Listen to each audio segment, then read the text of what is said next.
Hey class, I hope you all had a good spring break. Welcome back to school, and this is the last recording lecture that I would do for this class. And for this recording lecture, I will go over the low level design that we have been talking about. So first of all, if you recall, um, let's just do a blank diagram. If you still recall, assuming we have a blank diagram and we have object such as, remember, let's just say book,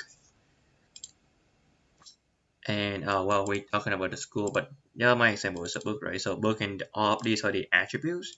Remember, if you recall, I say that for your data model or your classes, you should try to not include any behavior in your model.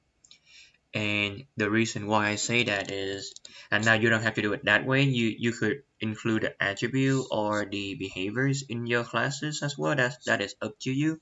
But personally, I find it easier and a lot more maintainable if you separate your design as well as your code in a clean and manageable way. What I mean is, for all of the data model, they should be a one-to-one mapping toward the database schema that you have, so that whenever you look at your object, you know that somewhere in the database there is a table with similar attributes and data type, right? So that means, where should you store all your behaviors? In this example, let's just assume we have an operation of user want to view all the available books that your bookstore actually sells. So in this case, right, my book would just have this very simple author name, right? Author name, and it's gonna be a string. Book title, book title, string, and published publication year, right? Year of publication, and it's gonna be const and string. Right, very simple. This is one of my object, and if you want to make this a little bit more, now anyway, let's stick with the example. So I have this UML classes. I sort of skip over all the aggregations and composition details. I just want to show one object at a time. Okay, so in this case, the user wants to view all of the available books. I have books. Now, the way you would obviously code all the other behaviors is that you would have use a manager. So I would say book manager. Now what does this do? This manager should be the one where you have all of your business logic defined in here. Okay, so in order for the user to be able to view all the books, right? This is where in the book manager, if you want to have attribute, you should, I mean, sorry, you could, but usually you would only have behaviors, all the behaviors that you can do with a book or with all the books. In this case, let's for example, now all of these will be empty space, right? So let me just use this and book manager. All right, field type, I'm not gonna care about field type, but method, right? Let's just say get all books, okay? And you user don't have to pass in anything, and this would return a list of books. As you can see, my book only have attributes, no behaviors. The only method you should have in your object should be the accessor and mutator, or simply known as getter and setter. So set author name, get author name. Yeah, let's just do it.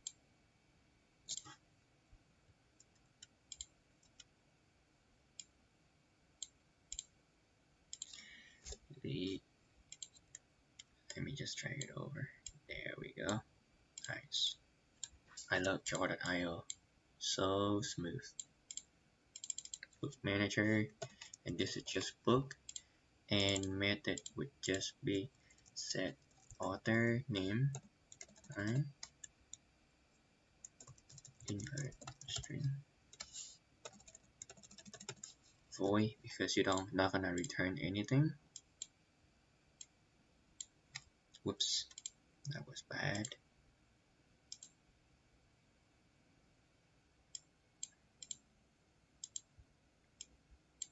Okay, now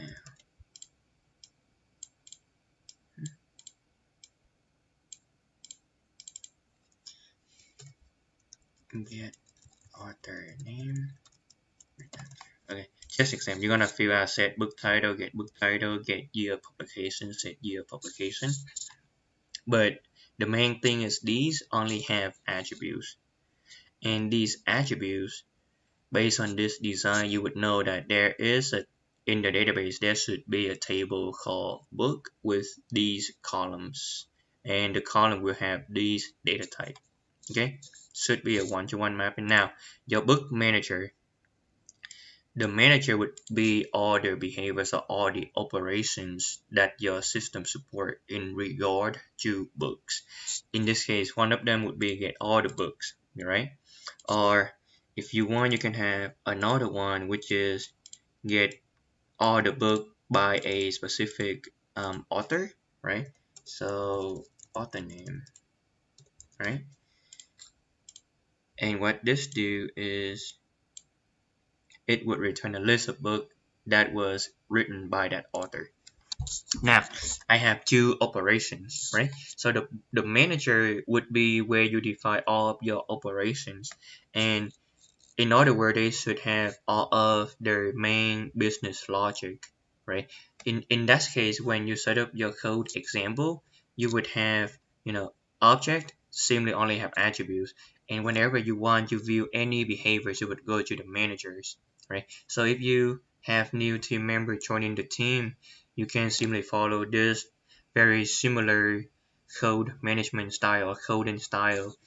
That way all the code stay consistent and manageable, right?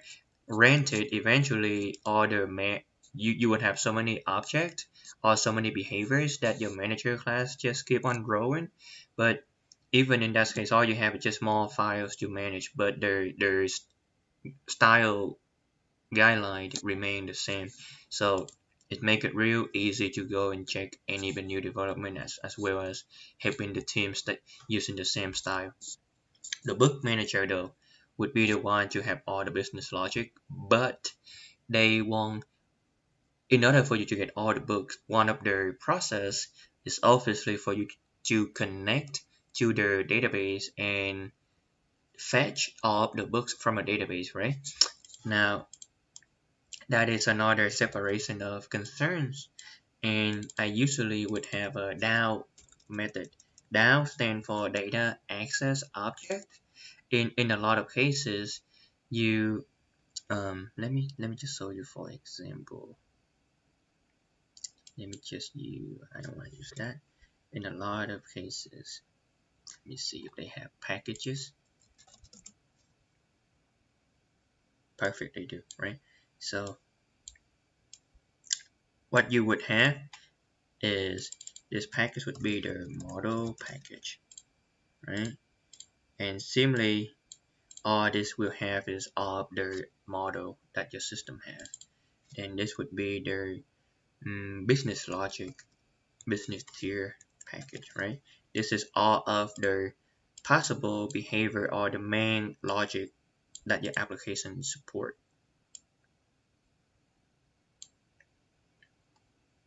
Right? And obviously this would be the database access tier. This means for any of database transaction, or when you have to make a connection to the database, to insert, to delete, to do any update or delete in transaction, you would hit this tier. So this database tier should not have any business intelligence. All of its responsibility is just to go get or select or do whatever their business tier asks it to do. Business tier is, in this case, the coordinator, where it knows all the business logic and what data to get. So then usually, right, just gonna use a line. I don't want that line, right? Usually what people would do is you instantiate. This means the business tier will make, for example, book equal new books, and then when it get the database and get back a list of the database, tier will also instantiate the model, right? Because the database would connect to the actual database in order to get back your information. If I keep going, database, assuming this is a database, right? Then what I would have is, right, interact.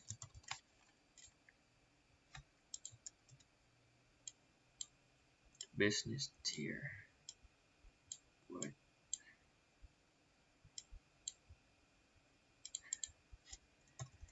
invoke.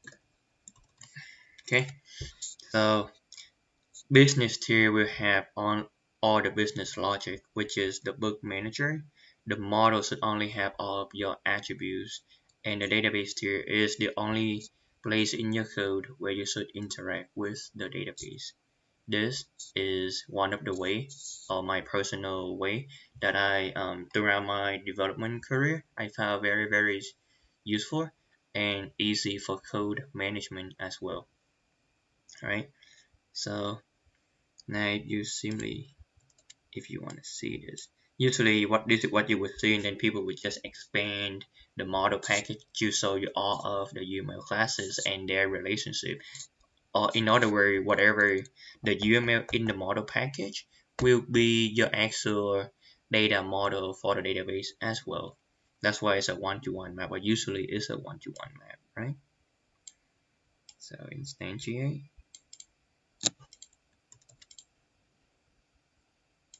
Move it over here.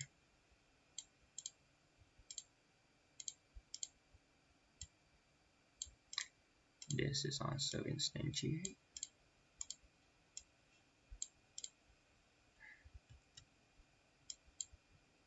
And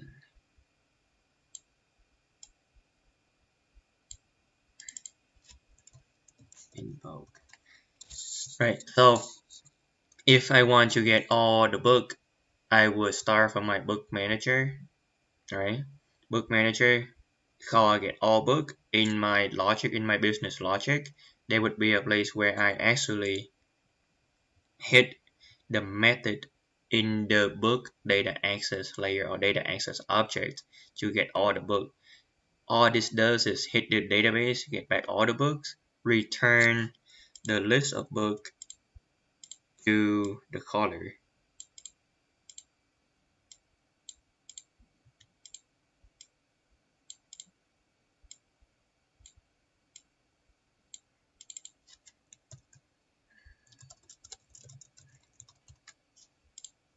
And let's make this dotted line.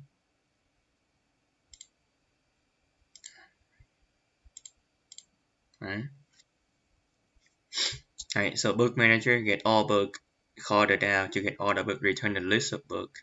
And the book manager, when it get back the list of book, it may do some sort of filtering, apply some constraint on it. If I don't have, in this case, the database, for example, my database now only have one method called get all the books, right? Then when I get back all the books, the user can get all the books, which simply return this list of books. Or when if the user want to get all the books written by a specific author, then the first thing the book manager does is to scroll down to get all the books. Once it get all the books, it would look through the list of books that the database returned from it and only save or keep the one with this author name. Right? So that logic could be a filtering logic written right in the book manager, or it could be another DAO method in your DAO layer where you directly write in your SQL statement so that you only get back the list of book for a specific author. Right. So it's just all depend on how you want to code, how you want to design the interaction between your manager and the DAO. But what I would strongly recommend you to do is to always have at least 3 tiers in your application: the model package, the business tier, and the database tier. This way, the model package would be the actual data model, all the aggregation and composition. Business tier has all of the business logic, and database tier has all of your database interaction. Okay. Now, if you are familiar with web services, let me move all these down here.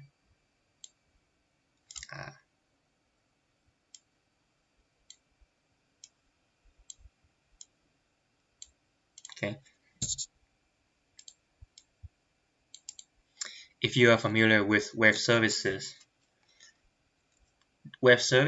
meaning you need to have endpoint, right? And each endpoint is literally each service. The way you would integrate into this low-level design is simply also have what you call book controller. A controller is basically, this is where the UI would call in order to get all of their different behavior. So if you want for the user to be able to get back all the books, you would need an endpoint for them to get back all the books. In this case, you would have also a method, and controller should not have any attributes, right? Let me just leave it there. Now get all the books. Also simply, now you're just gonna go directly to the book manager and you invoke the method, and this will return a list of books to you.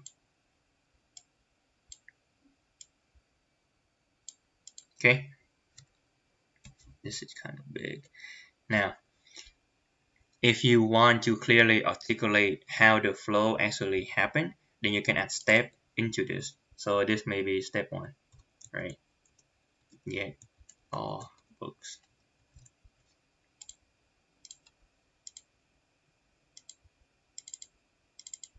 I want to erase this invoice thing. I'm sorry. Get all books, right?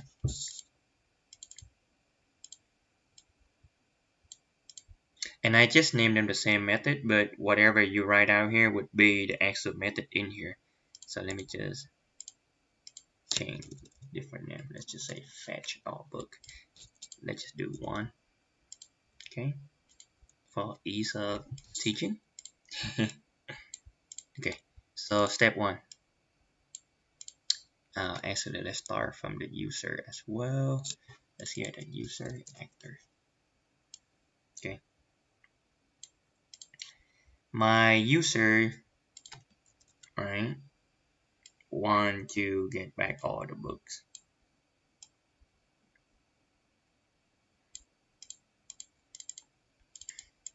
And obviously he clicked a button on the UI. Right, give you all the books.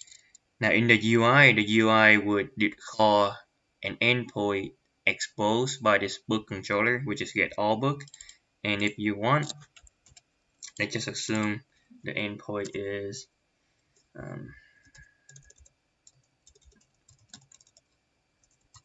the website. Actually, let me give you a real one. HTTPS, assuming this is my website, professorhobookstore.com. View books. Okay, so the endpoint is view books. That is the endpoint view books that map to this method. Alright. When the UI hit this endpoint, the first thing I would do is I call fetch all book.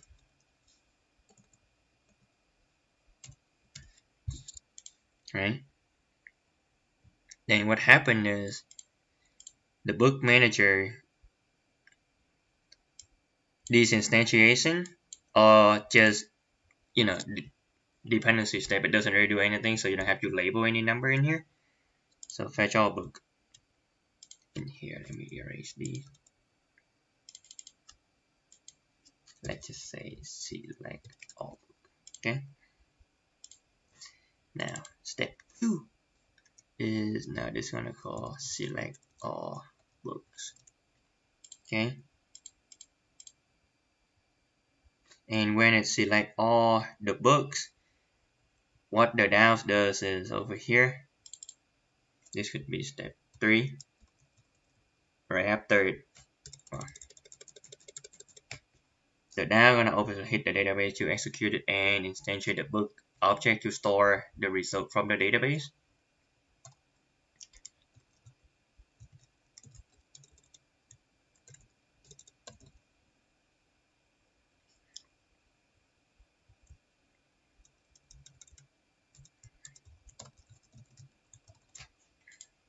Book down, and now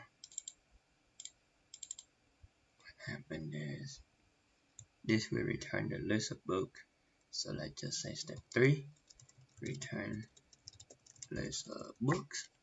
This is one of the mini steps when it hit the database in order to return. When it returns something, it returns an object. So it needs to map each record in the database to one of these objects. That's why it will instantiate these. But usually you don't put step on here because this is pretty much self-explanatory. You just need to put step on your behavioral classes. So this return list of book. Let me just move them here. Right. And finally step 4. Right. Return list of book as well back to the book controller. And now what this does after you get all books, it's obviously pass this through a UI, right? Return list of books to UI, which then will show the user. So let me add some more to clearly show you what's going on here.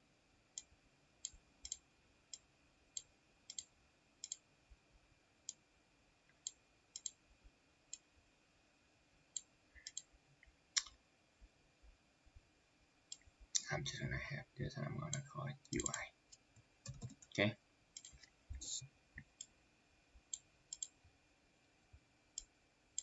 Move it a little. Move this up here a little.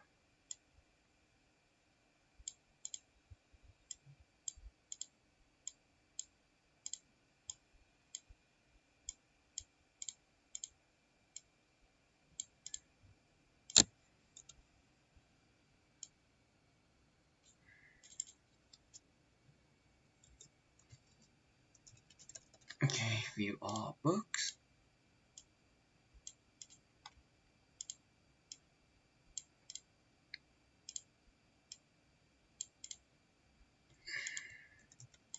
UI then hit the endpoint, which is get all books. Okay. 1, 2, 3, 4, 5, 6. Alright, and the UI will now display all the book to the user. Alright, so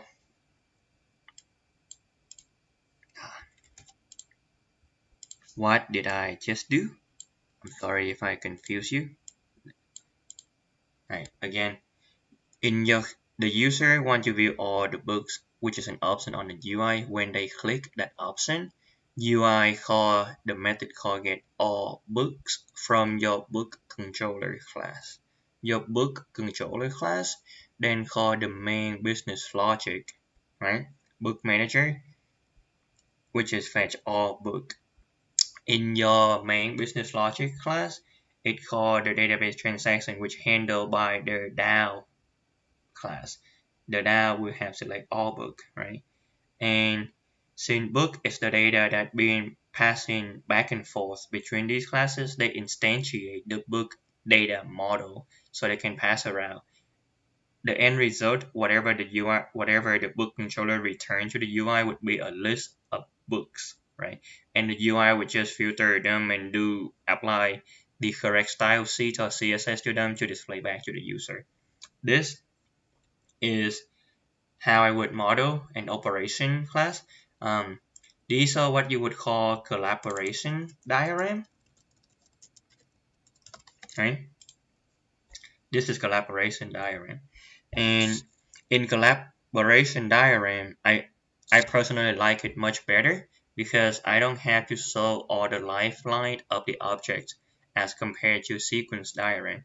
Sequence diagram would be the exact same thing except what you would do. Let's just do book controller and book manager in this case. Right, these are collaboration diagram. Now, if I want to do sequence diagram, I show you the difference. Let's just do book controller. Actually,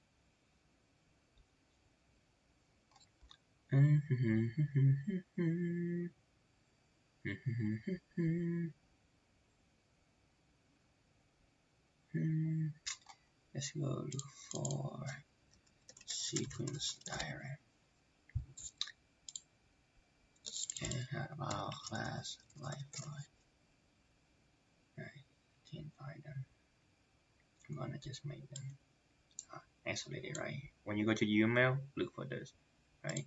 So for sequence diagram, which is what a lot of the books mentioning, personally I like collaboration diagram much better. In the book, it may call this communication diagram, but that's just the new name in UML 2. In UML 1, it really is collaboration diagram. So collaboration diagram and communication diagram are the same thing, okay? But if you want to use sequence diagram, then this is how you do it. Book controller. This just represent an instance of your book controller. So book controller BC equal new book controller, for example. And let's just have the down book manager. So I go ahead and make that down as well. Book controller, book manager,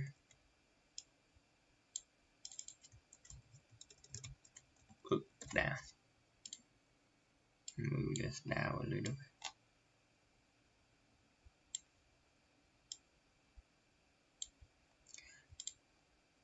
Alright, so what's the method called? Get all books. You would apply lifeline, so you indicate how long the transaction is or the exact time the transaction will end. Okay. So user initiate some contact, right? Then now I would have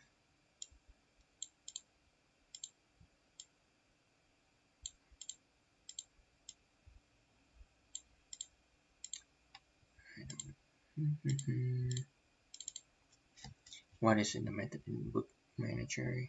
Fetch all book. Fetch all book, right? We call fetch all book.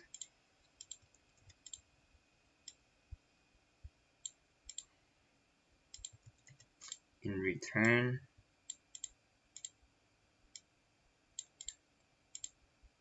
yep, the next in sequence diagram,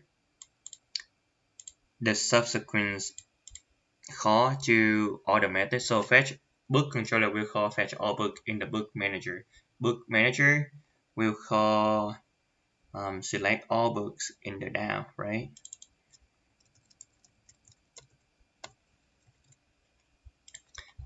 It's gonna be one step lower because this, it literally say this is the main call, this is the controller call, and this is a dependency call.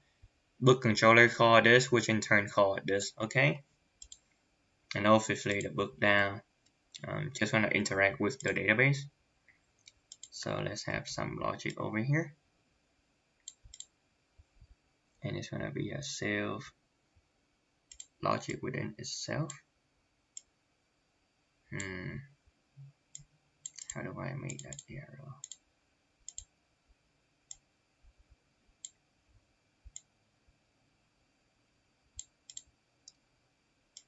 And not the best arrow.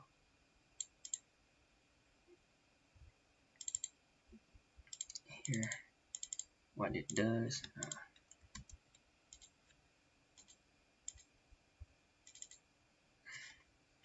And database and get back into books, right? So that this is the logic within this book now. Okay. Oh, too tall.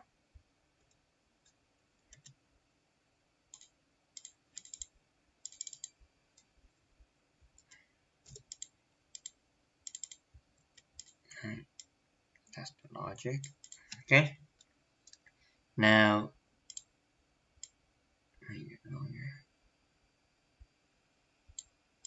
this will return. Oops, I made too much. I just use dotted line so you know this is the return.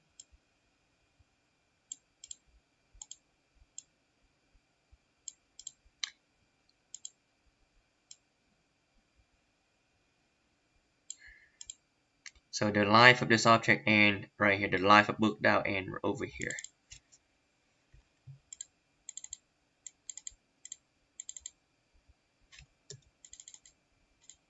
I don't like this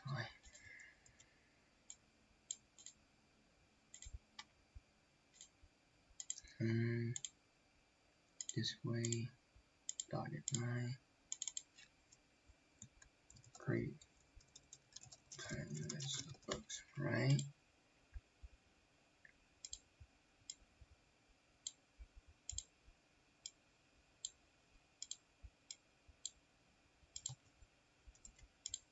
This also return list of book to the caller.